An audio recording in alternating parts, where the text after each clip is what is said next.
శ్రీకృష్ణామృతం ప్రయాణకాలే మనసాచలేన భక్త్యా యుక్తో యోగబలేన చైవ భ్రూమధ్యే ప్రాణమావేశ్య సమక్ సతం పరం పురుషం సైతి దివ్యం.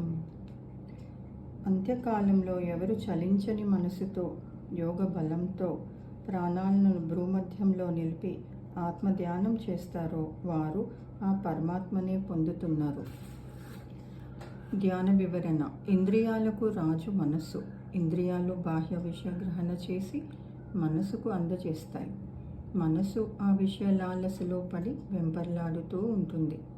సుఖంగా కూర్చొని కళ్ళు మూసుకొని ధ్యాసను అంతా శ్వాసపై లగ్నం చేస్తుంటే ఇంద్రియ ద్వారాలు మూయబడి మనసు అంతర్ముఖమై ఆత్మలో నిలిచి ఉంటుంది. ఈ విధంగా నిరంతర ధ్యాన సాధన చేసేవాడు అవసాన కాలం అంటే శరీరాన్ని త్యాగం చేసే సమయం సమీపించినప్పుడు కూడా చలించని మనసుతో యోగ బలంతో ప్రాణాలను భ్రూమధ్యంలో కానీ సహస్రారంలో కానీ నిలిపి ఆత్మ ధ్యానం చేస్తూ దేహాన్ని వదిలి సర్వోత్తమమైన పరమాత్మ ప్రాప్తిని పొందుతాడు.